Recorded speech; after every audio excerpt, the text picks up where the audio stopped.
Baik, semuanya bisa balik ke tempatnya masing-masing. Yang masih di belakang, coba dong itu yang teman-teman yang di belakang agak maju ke depan lagi.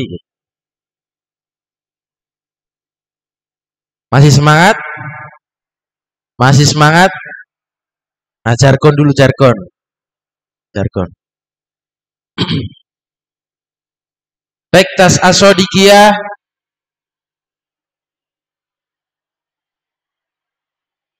Nah, belum fokus, belum fokus. Tak ulangi sekali lagi. Pektas asodikia. Tujuh masa depan yang sekali lagi. Pektas asodikia.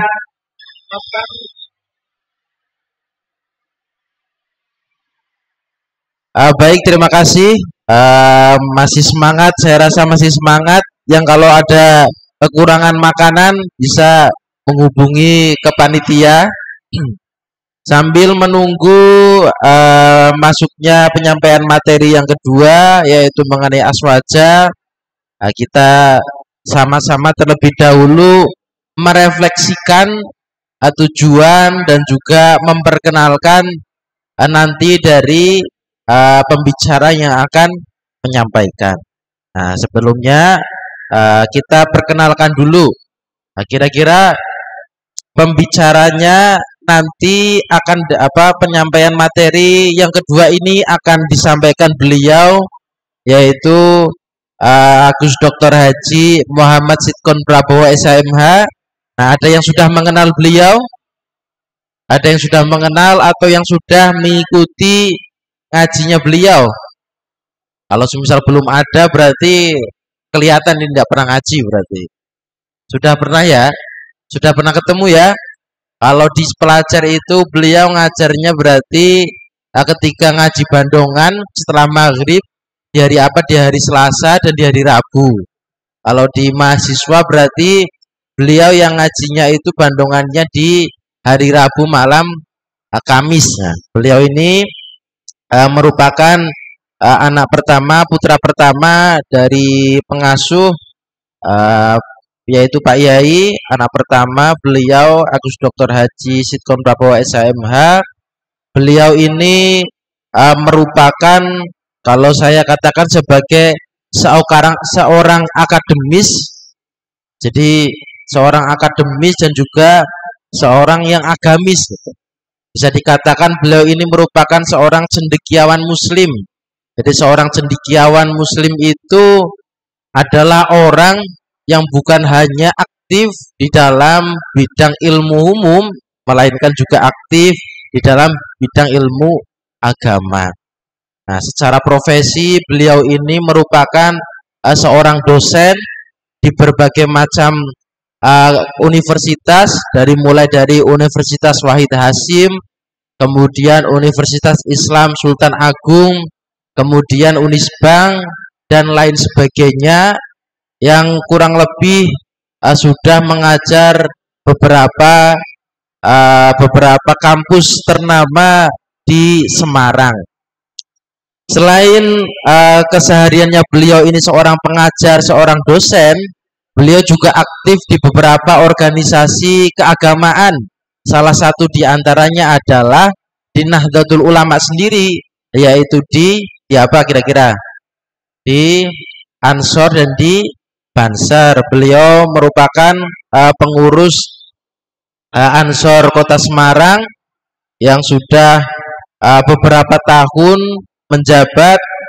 Itu maka bisa dikatakan, bisa disimpulkan secara track record atau latar belakang pendidikan maupun agama beliau tidak perlu dipertanyakan lagi, seperti itu.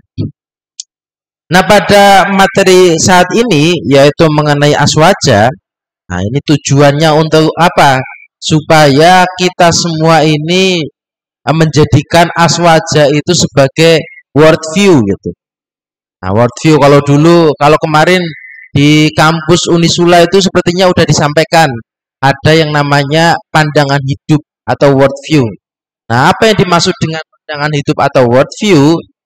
Yaitu adalah pandangan hidupnya seseorang ini tentang tentang mereka memandang hidup. Ada yang memandang hidupnya itu berlandaskan apalah. Nah, pada saat ini kita harus diajarkan yang namanya berpandangan hidup dengan prinsip-prinsip yang diajarkan di dalam Ahlus Sunnah wal Jamaah. Nah, kalau misal bicaranya dengan Ahlus Sunnah wal Jamaah, maka kita juga nanti akan berbicara mengenai ideologi agama.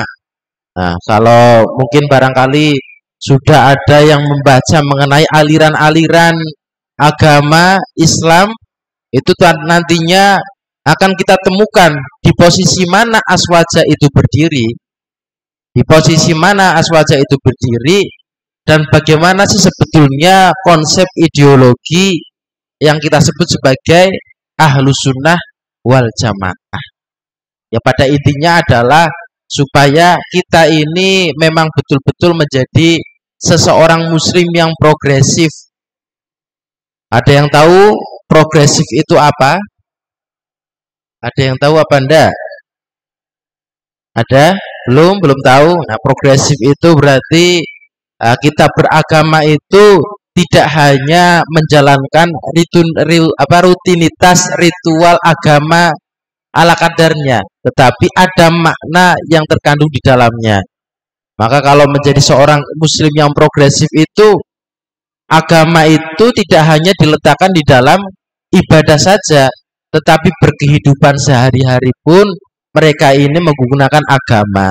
Ketika seseorang progresif, Islam progresif itu menggunakan agama dalam kehidupan sehari-hari, maka dia akan bersosialisasi berdasarkan landasan agama, bermasyarakat sebagaimana yang diajarkan agama, makan, minum, tidur, perkara-perkara yang biasa kita lakukan keseharian itu berlandaskan agama. Jadi tidak hanya berbicara praktik ritual atau agama itu dalam sudut pandang fikih ibadah saja, tetapi sangat luas cakupannya.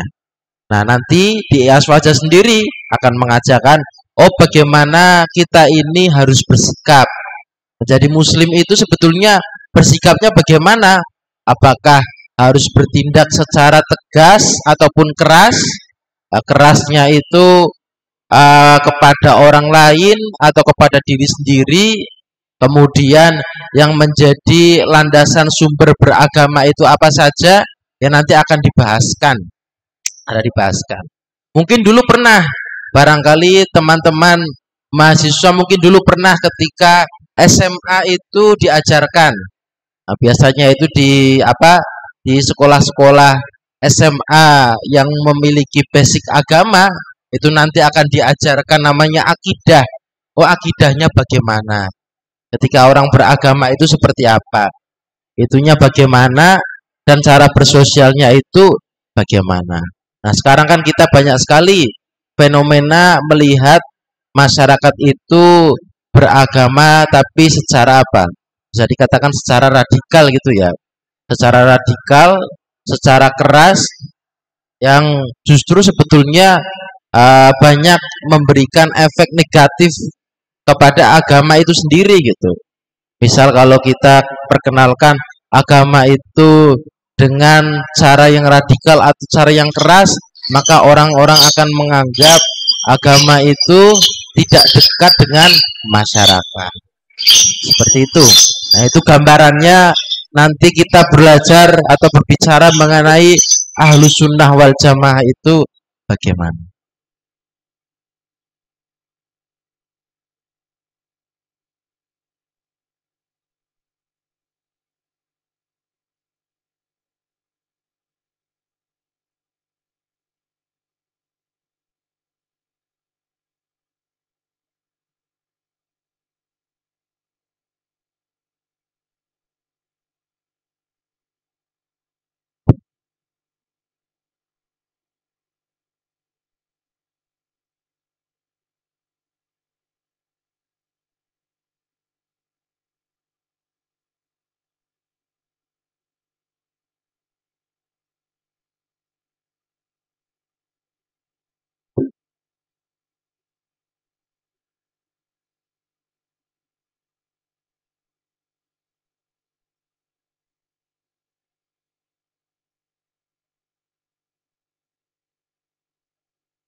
Baik, yang kita nantikan setelah ini akan disampaikan langsung mengenai materi Ahlus Sunnah wal Jamaah oleh beliau Bapak Pemateri Agus Dr. Haji Muhammad Sikon Prabowo SHMH. Harapannya teman-teman semuanya bisa memperhatikan dengan seksama dan langsung saja kepada beliau Gus Sikon kami persilahkan.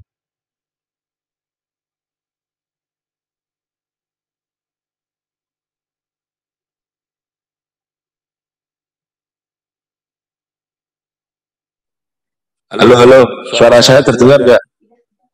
Terdengar, Gus. Terdengar ya? J, sakit terdengar. Oke. Assalamualaikum warahmatullahi wabarakatuh. Bismillah, alhamdulillah, wassalatu wassalamu ala rasulillah.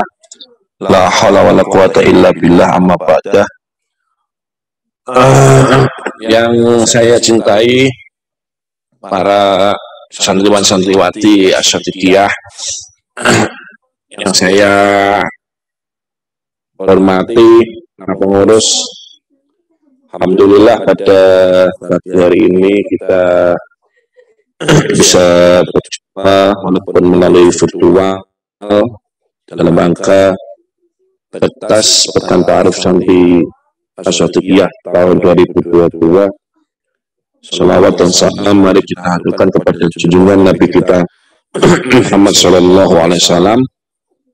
Mudah-mudahan kita semua menjadi umat beliau dan mendapatkan syafaat ilal yaumil qiyamah. Allahumma amin. Langsung saja, mohon maaf karena posisi saya masih di Jogja. Kita membahas tentang tema kali ini memang aswajah ya. Aswajah itu kalau kita bicara tentang aswajah tidak terlepas dari apa dan siapa yang meninggalkan sebuah diktum tentang aswajah ini. Zaman Nabi itu belum ada Ahlussunnah wal Jamaah ya. Jadi sejak Nabi masih sugeng, masih hidup, ini aswajah ini belum ada. Karena apa? Karena sumber hukum, satu-satunya sumber hukum adalah Nabi Muhammad Sallallahu Alaihi Wasallam. Ya, kalau ketika Nabi ini sudah meninggal, banyak firqah-firqah atau golongan-golongan yang muncul mengatasnamakan paling benar yang mengikuti oleh ajaran-ajaran Rasulullah SAW. Ya, Ahlussunnah wal Jamaah ini adalah kalau kita melihat definisi, kita petakan satu persatu kata-kata atau kalimat bahwa ahlu itu adalah keluarga, sunnah itu adalah mengikuti mengikuti apa yang sudah dilakukan oleh Rasulullah, baik berupa fi'liyah, taqlidiyah, atau qauliyah, ya, atau qauliyah, atau ucapan-ucapan apa yang dinikakan oleh Rasulullah SAW. Ya, kalau jamaah ini adalah kelompok keluarga, ya, keluarga yang mengikuti Rasul dalam arti bahwa siapa yang terdekat di zaman atau masa di era Nabi adalah sahabat. Maka kalau kita melihat definisi secara singkat, secara istilahi, bahwa Ahlussunnah wal Jamaah ini adalah mengikuti sunnah-sunnah Rasul dan mengikuti para sahabat dan salafus saleh ini. Ini ya titik yang harus kita pegang. Karena kelompok-kelompok atau firqah-firqah saat ini memang banyak mengklaim bahwa dirinya adalah Ahlussunnah wal Jamaah. Ya, Ahlussunnah wal Jamaah. Tetapi kalau kita melihat perkembangan situasi dan kondisi yang saat ini, kalau kita sebagai orang NU, ya, orang Nahdliyin, nama aswajah itu ditambahi Ahlussunnah wal Jamaah Nahdliyah. Ini yang bisa membedakan antara firqah-firqah atau kelompok-kelompok yang mengaku bahwa dirinya adalah Ahlussunnah wal Jamaah. Ya, perkembangan apa ada enggak di luar kelompok Ahlussunnah wal Jamaah ini? Ada, namanya adalah kelompok-kelompok yang mengaku bahwa dirinya adalah benar, yang mengklaim bahwa sumber satu-satunya itu adalah Al-Quran, yang disebut namanya Quranin, ya, Quranin. Jadi kembali kepada Al-Quran, dan saat ini banyak sekali oknum-oknum yang secara membabi buta terang-terangan, baik itu di media sosial atau di pengajian-pengajian, khususnya pengajian-pengajian di BUMN ini, mengadakan pengajian yang mana mengatakan bahwa kita kembali pada Al-Quran, tidak mempercayai pada sunnah atau referensi atau maroji tentang sunnah Rasulullah SAW. Hal ini yang harus ditakutkan, ya. Yang ini yang harus ditakutkan, bahwa semua kalau kita kembali pada Al-Quran, pada Al-Quran itu sendiri adalah yang perlu ada penjabaran, ada penafsiran, di mana teks Al-Quran itu kan ada yang berupa muhkamat, ada yang berupa mutasyabihat. Ya, muhkamat dan mutasyabihat ini yang perlu, yang ada penafsiran-penafsiran, ada penjabaran-penjabaran supaya tidak terjadi stagnan, tidak terjadi berupa yang hanya sekilas. Contohnya gini, misalnya lagi, kalau ayat yatullah, kalau kita memaknai yatullah bahwa Allah itu punya Tuhan, berarti Tuhan itu kan sama dengan manusia. Padahal Tuhan itu adalah yang menciptakan makhluk alam semesta ini. Ya, ini harus dibedakan. Makanya kelompok-kelompok yang kembali kepada Al-Quran ini, yang menjadi sumber utama ini yaitu adalah kelompok yang mengingkari tentang sunnah-sunnah Rasulullah SAW. Padahal Al-Quran yang diturunkan secara global oleh, ya, ada yang berangsur-angsur, ada yang menafikan apa itu diturunkan kepada Nabi secara global. Ini sumber penjelasan Kanjeng Nabi. Maka keyakinan kita sebagai warga Nahdliyin, sumber yang kedua di dalam hukum Islam ini adalah sunnah Rasulullah Shallallahu Alaihi Wasallam. Karena dalam hal ini banyak kelompok-kelompok, ya, atau golongan-golongan yang mengaku bahwa dirinya itu paling benar, yang mengaku bahwa dirinya itu yang paling benar. Ini mau pakai itu pakai ini. Gak apa-apa. Ini aja dia apa? Ini lo pakai itu. Itu apa? Tidak apa-apa. Ya. Ya, itu. Jadi ini yang harus diperhatikan, ya. Dan sejak ada Iqra Sunnah, ada Quraniyun dan lain sebagainya, kemudian Ahlussunnah wal Jamaah ini kalau beberapa pengajaran atau penafsiran atau pendapat-pendapat ini muncul sejak zaman sahabat, ya, sahabat yang mana dimulai dari sahabat Abu Bakar As-Siddiq radhiyallahu anhu dan kemudian diteruskan sampai sekarang ini. Ya, kalau kita bicara jamaah ini kan kita punya sebuah platform nilai-nilai Ahlussunnah wal Jamaah, ya, di mana nilai-nilai Ahlussunnah wal Jamaah ini kan tidak terlepas dari apa yang sudah diajarkan oleh ulama-ulama kita, salafun saleh kita, muassis Nahdlatul Ulama kita. Bagaimana kita bersikap bersikap ta'adul, bersikap tasamu, bersikap kemudian tawazun, kemudian bersikap tawasud dan lain sebagainya. Ini ajaran Nabi dan para salafun saleh yang mana, ya, yang mana ini merupakan peninggalan yang luar biasa yang ditinggalkan oleh para salafun saleh, para ulama-ulama kita, untuk membangun sebuah peradaban khususnya di negara Indonesia. Kalau Anda melihat kenapa NO itu muncul, ya, suara saya terdengar nggak ya?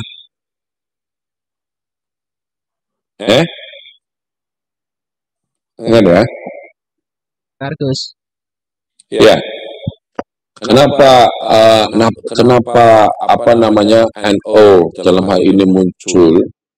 Kita melihat dalam saat itu para imperium atau bahasa yang paling mudah itu apa? Kegagalan dunia mengatur, belum jelas masa depan ketika jatuhnya Turki Utsmani sekitar tahun 1924, saat itu NU belum lahir, ya.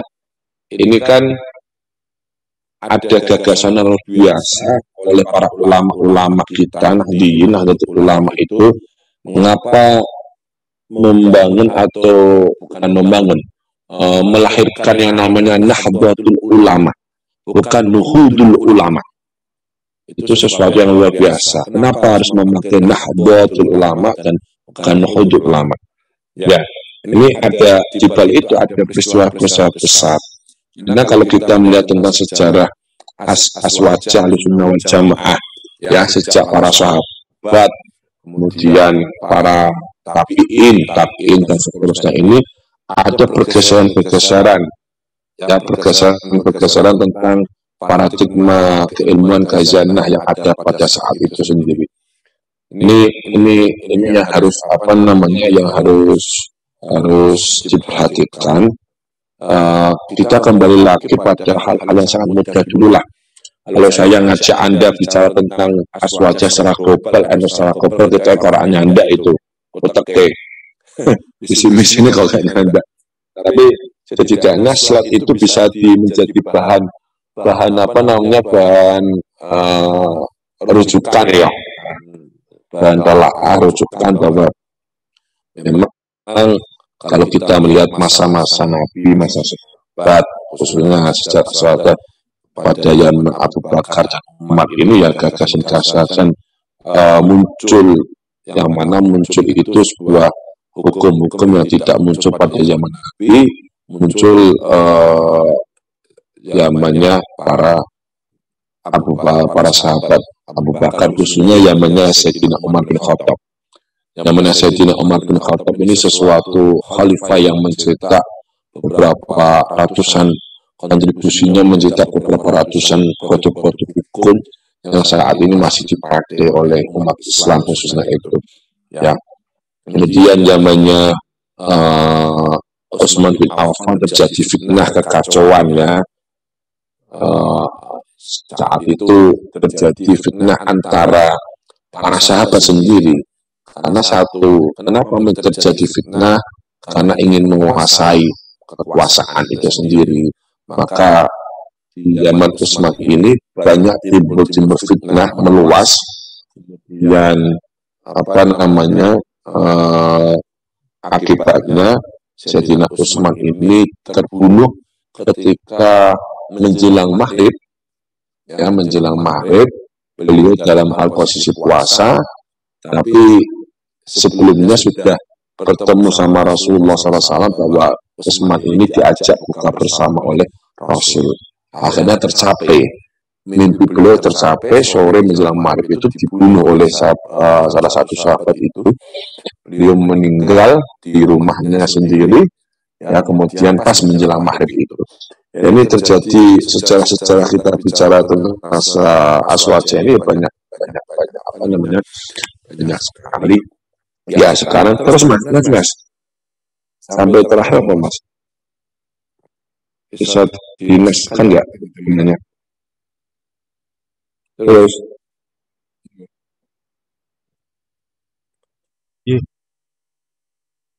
Bisa tanyakan terus.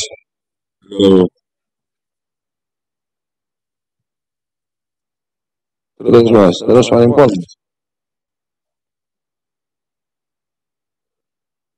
handphone Mas. Udah selesai. Itu next terakhir itu.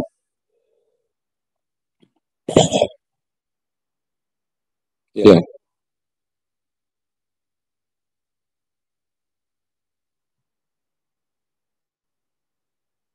Ya. Kalau kita melihat ini kalau kita melihat posisi Ahlussunnah wal Jamaah mengenai fenomena tersebut, ya, secara fikih, kalau fikih kita mengikuti 4 mazhab, yaitu Hanafi, Maliki, Syafi'i, Hambali, yang mana mematuhi ketentuan nas dan akal, mengatur tradisi sebagai sumber hukum.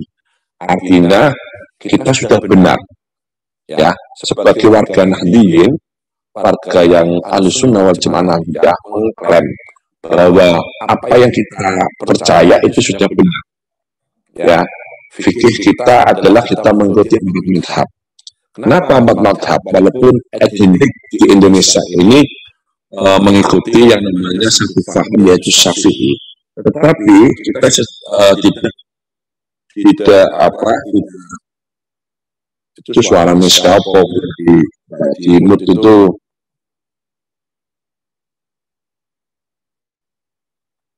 Ya, kenapa kita memakai 4 mazhab? Supaya kita tidak terjadi kejumudan. Kejumudan itu adalah kementokan dalam hal menganalisis dan memberikan sebuah jawaban secara fikih.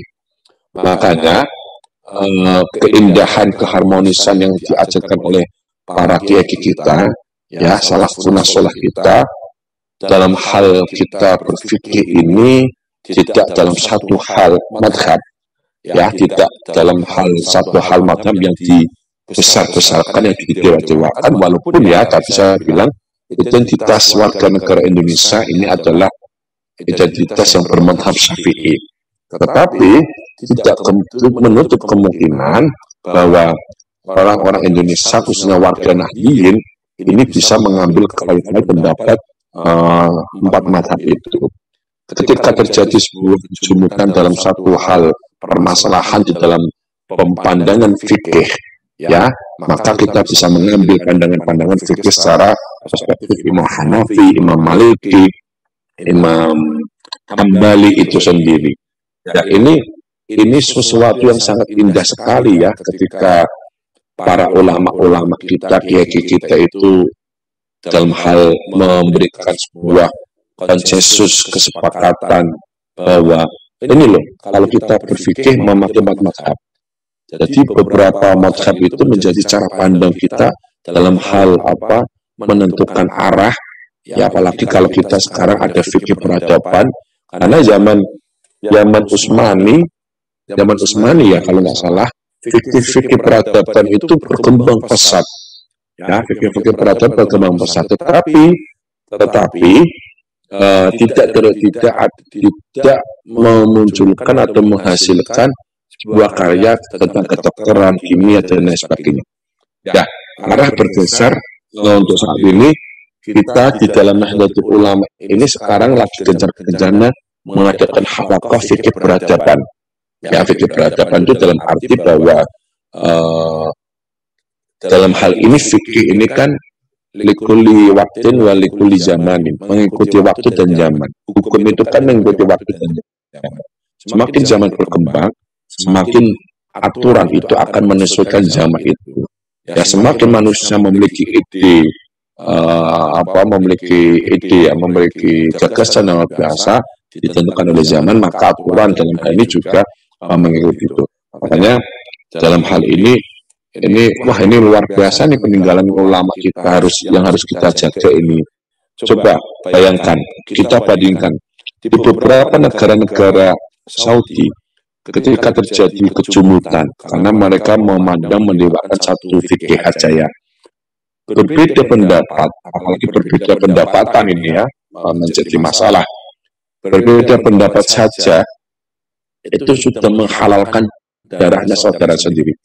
Di Syria, ya, di Mesir, di beberapa daerah Timur Tengah, berapa ribu orang nyawa yang tidak berguna itu pada hilang semua.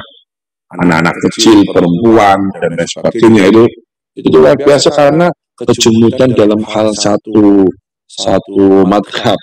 Untungnya di Indonesia ini dikemas dengan tradisi-tradisi yang ada sebelumnya. Ini peninggalan Wali Songo. Ya, peninggalan Wali Songo di Indonesia itu kan punya tradisi adat istiadat yang luar biasa itu. Kalau kita berpikir ya, itu mungkin kita berpikir itu kemungkinan kita nggak beragama Islam, kita akan beragama Hindu atau Buddha. Karena kecerdasan kehati-hatiannya para Wali Songo ini, kecerdasan beliau dalam memformulasi antara adat istiadat dengan beberapa hukum ini menjadi kayak ini. Hasilnya tugas kita itu apa? Tugas kita itu ya menjaga, merawat, mengembangkan apa yang sudah ada menjadi hal-hal yang sangat baru itu. Ya ini artinya fikih ini adalah kita tidak berjumut pada satu madhab, saja, Syafi'i, walaupun madhab kita adalah, kalau kita menganut madhab kita adalah fikih Syafi'i kebanyakan, tapi bisa menggunakan beberapa fikih lain ya, madhab Hanafi, Maliki, Syafi'i, dan Hambali. Begitu juga dalam hal akidah kita adalah mengikuti Asy'ariyah Maturidiyah. Ya, Asy'ariyah Maturidiyah yang tetap menganggap sah keimanan orang-orang awam ini. Ini yang hebatnya juga para salafun saleh. Maksud dalam hal akhlak dan tasawuf, kita bisa mengikuti madhabnya Imam Al-Ghazali, Imam Ahmad Al-Junaidi, ya. Ini beberapa pegangan kita sebagai warga Nahdlatul Ulama, ya, sebagai warga Nahdlatul Ulama yang notabene sekarang Ahlussunnah wal Jamaah itu banyak diklaim oleh golongan-golongan lain, kayak orang-orang FPI itu ya orangnya ngakunya aswad Aceh, kemudian yang ada di Indonesia itu yang ngakunya aswaja, tetapi kita punya ciri khas yaitu Ahlussunnah wal Jamaah An-Nahdliyah sebagai ciri khas khusus bahwa An-Nahdliyah ini adalah yang mengikuti, tidak hanya mengikuti Nabi tapi juga mengikuti para sahabat-sahabatnya Nabi, para tabi'in dan lain sebagainya. Hasilnya itu kita belajar Ahlussunnah wal Jamaah, belajar tentang sejarah peradaban masa lalu, kemudian posisi kita sekarang, bagaimana NU berperan dengan nilai-nilai Ahlussunnah wal Jamaah, ya, Ahlussunnah wal Jamaah itu, kemudian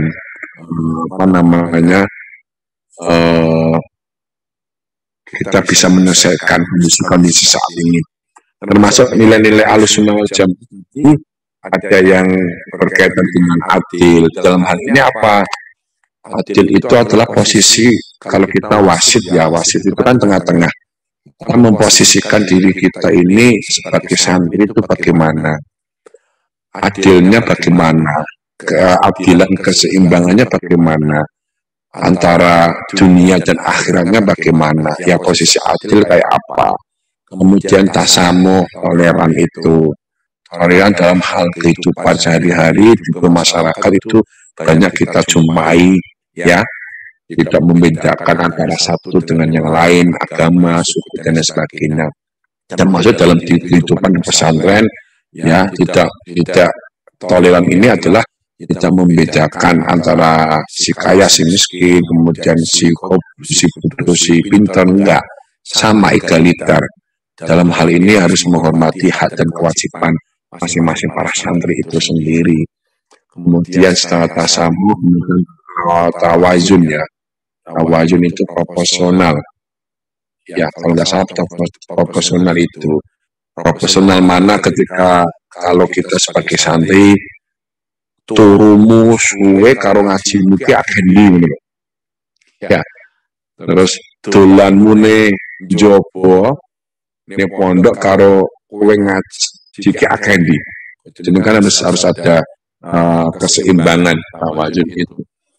Prioritas kalau ini yang harus diperhatikan ya, bahwa yang namanya sampean mondok ini yang diprioritaskan adalah kegiatan-kegiatan pondok. Jangan sampai mondok itu dijadikan sebagai rumah sampingan. Aku tak mondok itu cuma nggak turu ngising atus kono lunga mentu. Ngajine ora pernah kayak kos-kosan. Enggak boleh itu. Sampean mondok di sini sudah dipasrahkan kepada orang tua. Kami punya tanggung jawab moral. Kami punya tanggung jawab akhirat untuk mengarahkan Anda semua. Makanya dalam kegiatan boleh Anda sebagai mahasiswa boleh mengikuti kegiatan-kegiatan kampus lah. Tapi jangan lupa titik balik rumah Anda adalah pesantren. Di mana pesantren ini merupakan sebuah miniatur kecil yang bisa mengasah kerohanian Anda tidak seperti yang ada di kampus. Makanya kalau posisi tawazun ini seimbangnya harus penting. Jangan mementingkan kegiatan kampus kemudian kalau ke pondokannya pulang habis itu tidak pernah ngaji dan lain sebagainya. Itu salah besar itu. Itu salah besar. Ya, salah besar. Niatnya Anda di sini adalah mondok sambil kuliah. Bukan kuliah sambil mondok. Kalau kuliah sambil mondok berarti kegiatan pesantren hanya di nomor 2 kan nomor sekian. Ya, yang penting posisi yang tawazun tadi, keseimbangan.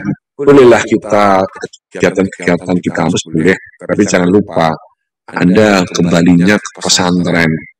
Ya, banyak loh santri-santri saat ini ya harus malu kegiatan ini jopo terus pondok emang gawe turu ngising tok kayak kos-kosan. Ya, saya melihat, saya ngamati satu persatu siapa itu saya ngamati. Ya, tugasnya kami hanya mendoakan aja supaya sadar kembali lagi pada kandang burungnya itu. Ya, maka ya kita harus posisi tawazun itu seimbang. Kegiatan pesantren ya 50-50. Jangan terlalu lama mementingkan kegiatan kampus tapi meninggalkan kegiatan rumah itu. Ini yang harus kemudian sikap tawasud yang moderat dalam ini. Moderat ini kalau kita tidak boleh ke kanan ke kiri. Kanan itu terlalu ekstrim, ke kiri terlalu radikal. Posisi kita adalah moderat dalam arti berpikir moderat. Dalam hal ini ada konsep al-muhafadzatu alal qadimi sholih wal akhdhu bi jadidil aslah ma huwal aslah wal ma'aslah dan seterusnya itu. Santri itu harus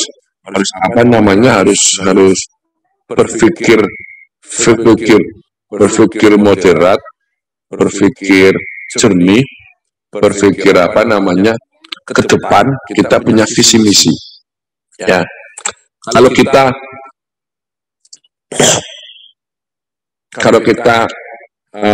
sekarang momentum santri itu sekarang dihargai oleh pemerintah, maka perlu tidak hanya belajar dalam satu bidang saja ya, tapi kita membaca beberapa karya-karya bidang-bidang keilmuan yang lain supaya dalam hal menentukan arah kemudian menganalisis sebuah masalah kita berpikir moderat. Berpikir moderat itu harus ada batasnya yang tidak melanggar aturan Al-Quran, tidak melanggar aturan Sunnah, tidak melanggar aturan ijma dan lain sebagainya. Moderat itu terbuka. Ya tadi kaidah al-muhafadzatu al-qadimi sholih itu. Ya, kita bisa mengambil hal yang baik, kebimbangan dan lain sebagainya itu. Apalagi santri yang diajarkan moderat, tidak hanya belajar tentang kitab-kitab saja yang klasikal, tapi juga kontemporer. Ini berpikir moderat itu kritis, ya kritis, moderat. Zamannya Ki Haji Hasyim Asy'ari, Wahid Hasyim deh. Zamannya Wahid Hasyim Asy'ari, bapaknya Gus Dur, Saifuddin Zuhri, dan lain sebagainya. Belum ada teknologi secanggih ini, tapi pemikirannya melampaui batas, mudarat banget. Anda ini sudah, media sudah ada semua, ya, media sudah ada semua. Tinggal pemikiran Anda itu moderat atau kembali kepada alam. Artinya kembali kepada alam itu ya kuno banget lah, ya. Karena di sini moderat itu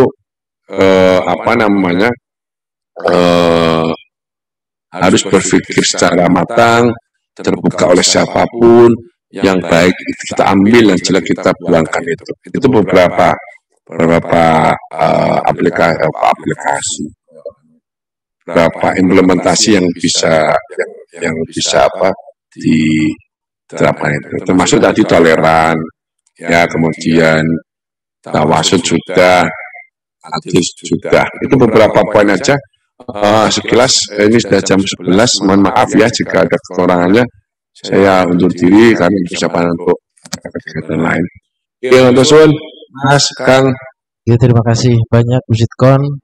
Kita berikan tepuk tangan kepada Gus Sitkon atas materi yang disampaikan, sangat mencerahkan dari penyampaian materi tentang aswaja. Harapannya nanti semua santri-santri ini menjadikan aswaja itu sebagai pandangan hidup, sebagai dasar pandangan hidup, dan tahu kalau pondok pesantren As-Shodiqiyah itu mengikuti ajaran Ahlus Sunnah wal Jamaah an-Nah.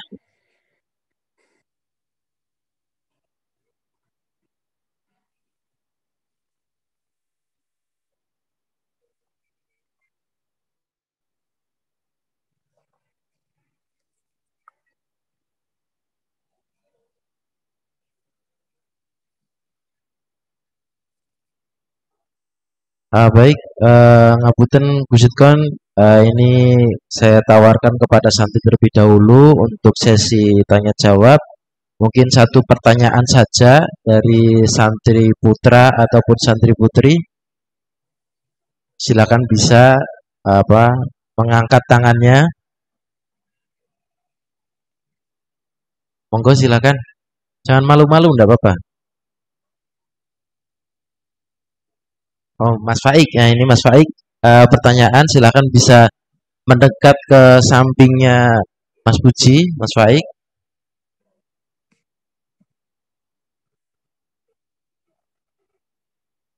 Baik, silakan bisa memperkenalkan diri, kemudian menyampaikan pertanyaannya.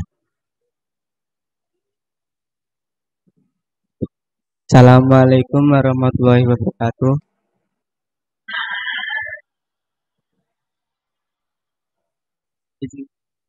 Bertanya, saya hanya menanyakan bagaimana kita menanggapi orang-orang yang berbeda pendapat dengan yang katanya tahlilan itu bid'ah, yasinan itu bid'ah. Dan itu pertanyaan saya. Assalamualaikum warahmatullahi wabarakatuh. Baik, terima kasih.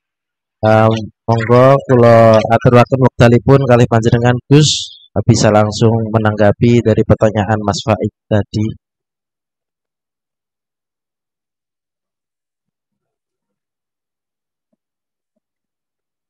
Pertanyaannya apa tadi? Nah, ini Gus Nopo menanggapi orang-orang yang berbeda pendapat, terutama yang menganggap tahlil atau yasinan itu sebagai suatu perkara yang bid'ah. Suaranya nggak jelas ya Mas. Ini dari Mas Faik menanyakan Gus, bagaimana menanggapi orang-orang yang berbeda pendapat yang menganggap tahlilan dan yasinan itu bid'ah. Ya, gini, saya hanya menangkap sekejap ini bahwa kalau kita ngaji Ahlus Sunnah wal Jamaah itu kan sudah dijelaskan ya bagaimana menanggapi orang-orang yang notabene berbeda dengan kita. Ya, keyakinan kita harus kita yakin terhadap kebenaran yang kita yakini. Ya, menanggapi perbedaan mereka punya marojik, punya referensi sendiri. Ya, referensi sendiri, punya apa namanya rujukan-rujukan sendiri. Tapi dengan keyakinan kita bahwa apa yang kita lakukan amaliyah Nahdlatul Ulama Ahlussunnah wal Jamaah yang notabene adalah milik kita, ya, menganggap bahwa adalah milik kita adalah sesuatu yang sangat benar. Walaupun kita amalan-amalan kita itu sangat dicemoh, dicela dan lain sebagainya, itu bid'ah dan lain sebagainya, biarkan aja lah, kita punya dasar. Kalau kita diskusi berdebat secara argumentatif ilmiah, mereka hasilnya kalah. Kita punya jawaban-jawaban secara original, jawaban secara ilmiah yang dijadikan sebagai rujukan. Tapi ya bagaimana kita mengaku dan kita secara apa ya istilahnya, secara ya kita anggap lah, biarin aja lah, dicuekin aja lah, jangan menjadi beban kehidupan kita. Mereka kan punya marojik, dan marojiknya itu hanya satu saja. Kita kan marojiknya banyak, referensinya banyak kalau kita itu, dan mereka hanya dalam hal mendoktrin orang, mendoktrin satu orang itu ya hanya itu aja, satu-satu itu. Tidak seperti kita diajarkan berbagai madhab, fikih, tasawuf, ya macam-macam. Kan luasnya dalam beragama itu enak sekali. Kalau hanya hidupnya bid'ah terus, kenapa mereka itu makan bakso? Yamanin Nabi nggak ada bakso, roti, ya. Terus manganin nggawa garpu, manganin nggawa tangan, ya macam-macam. Berarti kan mereka intinya itu kan kurang piknik aja lah. Kurang apa istilah bahasa anak keren sekarang apa, healing. Ya healing itu kurang jauh. Uripmu ngono-ngono tak ya berarti kurang jauh, kurang piknik. Itu aja lah, dianggap seperti aja. Itu ya. Ampun ya. Baik, terima kasih banyak Gus Idkon atas penjelasan dan penerangannya. Mungkin seperti itu Mas Faik. Bila nanti ada yang ditanyakan lagi, mungkin ini juga sudah disampaikan di dalam pekajian kitab Aswaja, Hujah Aswaja itu disampaikan dasar-dasar hukumnya. Kenapa kok kita ini mempraktikkan kegiatan tahlil dan yasin?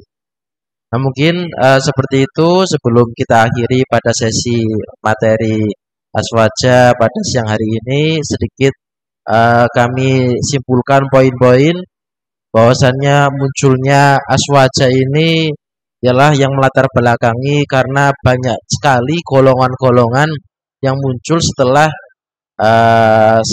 masanya Kanjeng Nabi. Yang golongan-golongan itu semuanya itu mengatasnamakan Aswaja, tetapi dalam praktiknya ada beberapa penyimpangan-penyimpangan. Sebagai contoh adalah orang-orang yang itu menafsirkan Al-Quran itu secara letterless atau tekstual. Maka disinilah kita di Pondok Pesantren As-Shodiqiyah, kita ini berideologikan pada Aswaja An-Nahdiyah, yang nanti puncaknya adalah kita mampu bersikap moderat, kemudian bersikap toleran, dan bersikap seimbang, bersikap adil, serta amar ma'ruf nahi mungkar. Nah, tadi juga sedikit disampaikan dari Gus Idkon, yang paling utama pada saat ini sebagai santri Pondok Pesantren As-Shodiqiyah adalah tahu dan menyadari kalau kita ini sudah di posisinya menjadi santri Pondok Pesantren As-Shodiqiyah. Maka bagaimanapun juga teman-teman harus harus punya rasa memiliki pondok pesantren. Kalau semisal ada kegiatan kampus, berarti kita harus bisa memanajemen waktunya. Kira-kira saya ini di pondok pesantren ada kegiatan apa enggak ya? Kan kalau di pondok pesantren sudah jelas kegiatan itu dimulainya dari habis asar sampai setelah subuh. Maka bagaimanapun juga kita harus meluangkan waktu itu. Waktu itu memang harus diluangkan untuk kita ini berkegiatan di pondok pesantren. Mungkin demikian sesi aswaja pada siang hari ini. Saya sebagai moderator memohon maaf sebesar-besarnya dan menyampaikan terima kasih kepada teman-teman semua, terutama kepada pemateri yang sudah meluangkan banyak waktu untuk menyampaikan materi tentang aswaja. Selanjutnya kita tutup dengan bacaan hamdalah bersama-sama. Alhamdulillahirabbil alamin. Selanjutnya mungkin setelah ini ada pengarahan terlebih dahulu dari panitia. Demikian dari saya. Wallahu muwaffiq ila aqwamit thoriq. Wassalamualaikum warahmatullahi wabarakatuh. Waalaikumsalam warahmatullahi wabarakatuh. Terima kasih sebanyak-banyaknya kepada Ustadz Rabitul Ulia telah mengisi sebagai moderator. Dan oke, kembali lagi bersama saya. Terima kasih buat kalian semua juga telah menghadiri acara Pektas di jadwal pertama, yaitu jadwal pagi hari. Nanti setelah ini kita akan ada istirahat dulu, istirahat, sholat dan makan. Sholat bagi cowok wajib ya, bagi cowok semuanya wajib sholat, bagi cewek yang lagi ada halangan ya nggak usah. Oke, terus kemudian kita akan lanjut lagi jam 12:30, nanti akan ada materi kemudian yaitu tasdidun niat, mengokohkan niat, yaitu memperbarui niat, bagaimana niat yang benar untuk Anda menjadi santri. Agar lebih tidak bingung, kenapa saya mondok di sini, itu biar gak bingung, jawabannya ada di materi selanjutnya. Oke, terima kasih. Setelah ini akan ada istirahat dulu. Kita mungkin jargon lagi ya satu kali ya. Masih semangat semuanya? Masih semangat semuanya? Pektas Asodikia, bangkitkan istiqomah menuju masa depan yang indah. Oke, terima kasih semuanya. Sekian dari saya. Wassalamualaikum warahmatullahi wabarakatuh. Allahumma sholli ala sayyidina Muhammad. Sampahnya jangan lupa sambil dibawa. Kalau mau beli makan berarti makannya di kantin aja, jangan keluar pondok. Silakan, tinggalkan tempat.